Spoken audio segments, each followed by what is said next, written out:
বন্ধুদের বলছি, বলুন কেমন আছেন। 25শে ডিসেম্বর চলে গেল, বড়দিন চলে গেল, 1 জানুয়ারি আসছে। এই তো 1 জানুয়ারি, কিভাবে বছরটা কেটে গেল বলুন।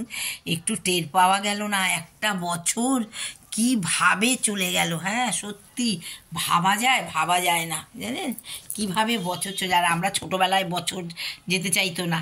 একটা বছর কত বাড়িতে দুর্গাপুজো হতো, কালী পুজো হতো, সেই পুজোর সময় একটা পুজো কি এত আনন্দ করতাম।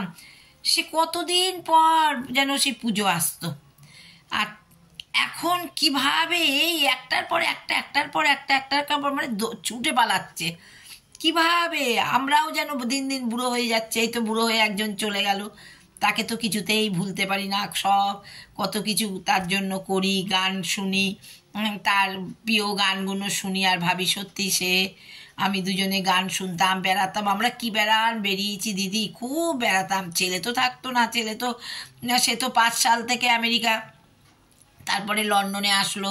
যে আমেরিকা থেকে আসতে দেরি হবে ইন্ডিয়াতে আসতে, ওই জন্য লন্ডনে চলে আসলো। লন্ডনে সে তো লন্ডনে যাই হোক, এখন তো প্রতিষ্ঠিত হয়ে গেছে, ক্যান্সার ভ্যাকসিনের বড় কোম্পানি খুলেছে। সে তো সেই সব নিয়ে ব্যস্ত, ছেলে মেয়ে তার বউ নিয়ে সে ব্যস্ত। কিন্তু কিভাবে বছর চলে গেল দিদি, টেরই পেলাম না। বুড়ো হয়ে গেলাম আমরা। একজন তো চলেই গেল, আমাকে রেখে গেল। আর এখন না জানেন, কেউ নেই, কেউ নেই। মা, মাসি, পিসি, কাকিমা, জেঠিমা, যারা ভালোবাসার লোকেরা সব চলে গেছে জানেন, কেউ নেই এখন।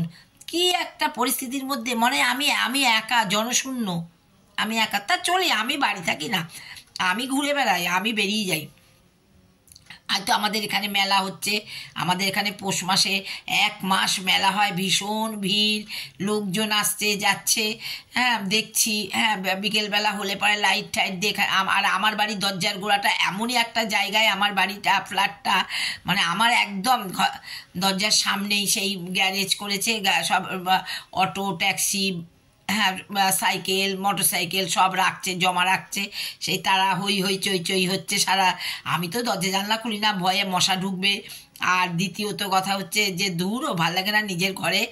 2-1জন লোক আসে, নাই ফোন নিয়ে, টিভি নিয়ে, এই নিয়ে ঠিক আছে চলে যায়, প্রবলেম কিছু নেই। আবার বেড়াতে যাবো, 7-8-9 থাকবো না, একটা ছোটোখাটো ট্যুর করব, দারুণ। দেখাবো আপনাদের, সব দেখাবো। হ্যাঁ আছে, ঠিকই আছি, প্রবলেম কিছু নেই, ঠিক কথা বলছে, একা আছি, ভালো আছি। যখন যা খেতে ইচ্ছা করছে খাচ্ছি, কিনে আনছি। হ্যাঁ প্রবলেম তো নেই, চিন্তা ভাবনার তো ব্যাপার নেই। হ্যাঁ আর কর্তা তো রেখেই গেছে খাওয়ার জন্যই। এই তো কর্তা ফেলে রেখে চলে গেছে, এখন আমি যদি না খাই তারপরে, হ্যাঁ পরের প্রশ্ন পরে। এখন তো আগে বাঁচি, হ্যাঁ ঠাকুরকে বলুন, আর না খেলে বাঁচবো বলুন, শরীরটাকে তো ঠিক রাখতে হবে। কে দেখবে বলুন, কে দেখবে।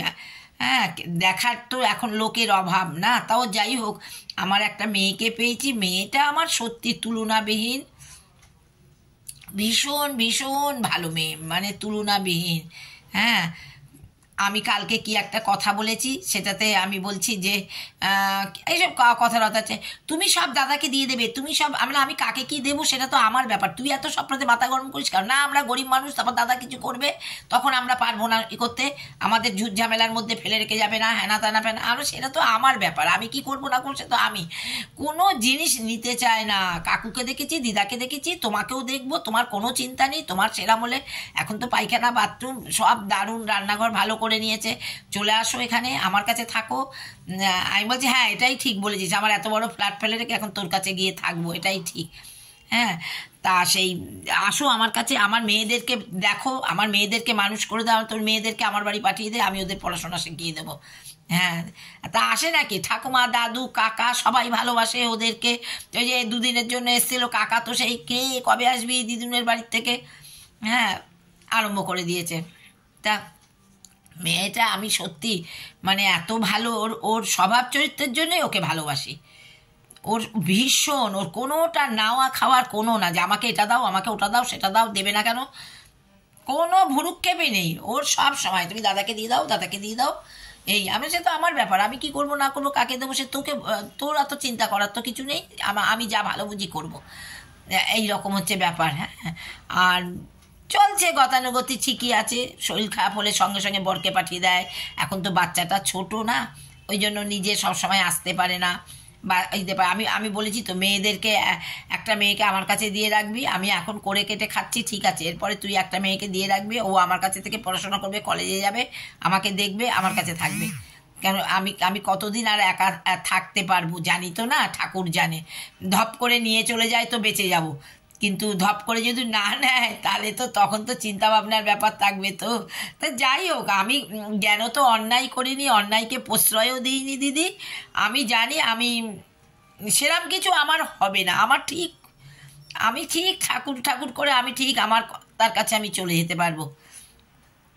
কিভাবে বুড়ো হয়ে গেলাম দিদি, কতগুলো বয়স, বছর 44টা বছর কাটালাম দুজনে মিলে, জানেন? 23 বছর দুজনে মিলে কাটিয়েছি, 23 বছর। ছেলে বেরিয়ে গেল, আমরা দুজনে মিলে 23 বছর, 99-এ ছেলে বেরিয়ে গেল, আর আমরা দুজনে একা রয়েছি। ঠিকই আছে, প্রবলেম কিছু নেই। মানুষ তবে এক এক সময় এক এক শ্রেণীর ভাগ হয়ে গেছে। আগে মানুষের মধ্যে আন্তরিকতা ছিল, ভালোবাসা ছিল, ডাক হাক ছিল, খোঁজখবর ছিল। এখন পয়সাকে লোকে ভালোবাসে, এখন লোককে ভালোবাসে না, এখন যার দেখে পয়সা আছে তাকেই লোকে ভালোবাসে। ঠিক আছে, থাক না, তাতে কি হয়েছে? আমার তো কোনো প্রবলেম নেই, আর আমি কারণ গা ঘাসা খেতেও চাই না।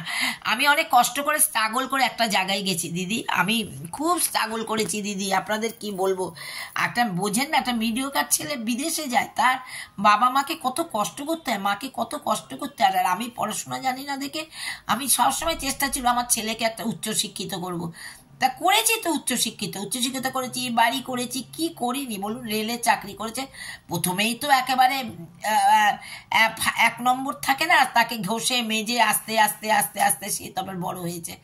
হ্যাঁ, কিন্তু আমার হাজবেন্ডও তুলনাবিহীন লোক ছিল। হ্যাঁ, কি বলবো আর তার কথা, সে তো আমাকে ছাতির মতন করে গেছে, সাজানো, খাওয়ানো, কোথাকার কোনটা, ভীষণ ভীষণ। মুখে কোনো কথা বলবে না আমি তোমায় ভালোবাসি, সে কোনো দিন বলবে না, আই লাভ ইউ কোনো দিন বলেনি, কোনো এসব না, হ্যাঁ গো কি গো, এই এই ছিল তার ডাক। কিন্তু চোখে চোখে রাখা, দেখা, সে যা পছন্দ করতো না আমিও করতাম না, আমরা তো সেরকম ধরনের না। আমার বাবা মার কাছে শিক্ষা দীক্ষাতে অন্যরকম পেয়ে এসেছি না। হ্যাঁ, আমাদের শিক্ষা। তারপরে আমার দাদা ছিল বাঘ, আমরা বলতাম তো বাঘ, ওরে বাবা বদমেজাজি ছিল, একটু এদিক থেকে ওদিক হতে দিত না, বাড়ি থেকে বেরোবে না। আমি বড় হয়েছি, বাবা পড়াশোনা একটা পাশ করার পরে বললো না, মেয়ে কি চাকরি করে খাওয়াইবো, পড়াশোনা করে কি হইব? তখনকার দিনে তো এত এরকম ছিল না না দিদি। তারপরে ছিল দাদা, ওরে বাবা বাড়ির মধ্যে যা করবে বাড়ি, আর আমাদের বাড়িও বিশাল বড় বাড়ি ছিল, 3.5 বিঘে, কাঠানা বিঘে জমির বাড়ি, সেই বাড়িতে ছিলাম। ভালোই কেটেছে দিদি, কিচ্ছু খারাপ না। দাদা জামাইবাবু যেখানে যেত, জামাইবাবু সিনেমা দেখাতে নিয়ে যেত, জামাইও বেড়াতে নিয়ে যেত, দাদা নিয়ে যেত, দিদি নিয়ে যেত, আমরা একা একা বেড়া ঘোরা। দিদি প্রেম প্রীতিটা শিখিনি দিদি, সব পেরেছি দিদি করতে। সেলাইয়ের ভীষণ নেশা ছিল, দিনরাত সেলাই করতাম, কিন্তু দিদি প্রেম প্রীতি করতে পারিনি দিদি, ওইটাই জীবনে শিখলাম না। সব কিছু শিখেছি দিদি, কিন্তু প্রেম প্রীতি শিখিনি। কেন ওই লাইনে আমার বাবার নাম করা বাড়ির মেয়ে তো, যার জন্য বাবা গাঙ্গুলি বাড়ি বলে দুনিয়ার লোকে চিনত, বাবা ওই বাড়ির মেয়ে প্রেম প্রীতি করবে, এটা ভাবা যায় বলুন? আমার বাবার তো বদনাম না, আমার বাবা সবাইকে শাসন করতো, আর তার ছেলে মেয়ে এরকম করবে? যার জন্য আমরা ওইসব করতে পারিনি। জানেন তো, আমার দাদাও বিয়ে করেছে, আমি আমার দিদি দেখে দিয়েছি। আমার দাদা বলেছে না আমি মেয়ে দেখবো না, বৌদিকে জানেন আমার দাদা দেখেনি। তা আমাদের সময় যুগ ছিল অন্যরকম, বুঝেছেন? আমাদেরকেও যেরকম মানুষ করেছে ও সেরকম ছিল, কিন্তু জানেন তাদের ছেলে মেয়েদের মানুষ করতে পারেনি, তারা পারেনি। কিন্তু বোনকে, ভাইকে একেবারে কবজায় করে রেখে দিয়েছিল, বুঝেছেন? যাই হোক, ঠিকই আছি, ভালোই আছি, খারাপ কিছু নেই। জানাতে পড়েছিলাম সেও মানুষ ছিল, যার জন্য তার কথা কোনো সময় ভুলতে পারি না, যে কি করতো না করতো, বাপরে বাপ, খাওয়ানো বেড়ানো, ও জানো সে 100 টাকা ব্যাংকে রাখতো না, একানি সোনা কিনে দিত। হ্যাঁ, ভীষণ সোনা ভালোবাসতো, বলার কিছু নেই দিদি। হ্যাঁ, তারপর ছেলেকেও ছেলের মতন মানুষ করেছি, ঠিকই আছে, আমার কোনো প্রবলেম নেই। ভালো থাকবেন, ভালো লাগবেন। একটু কথা বললাম, ভালো লাগলো, আপনাদের সঙ্গে বকবক করলাম। হ্যাঁ, এই তো একটু পরেই তো খাওয়া দাওয়া করবো, ঠিকই আছি। হ্যাঁ, ভালো থাকবেন দিদি, অনেক অনেক কথা বললাম। হ্যাঁ, ঠিক আছে, রাখুন, টাটা, বাই বাই।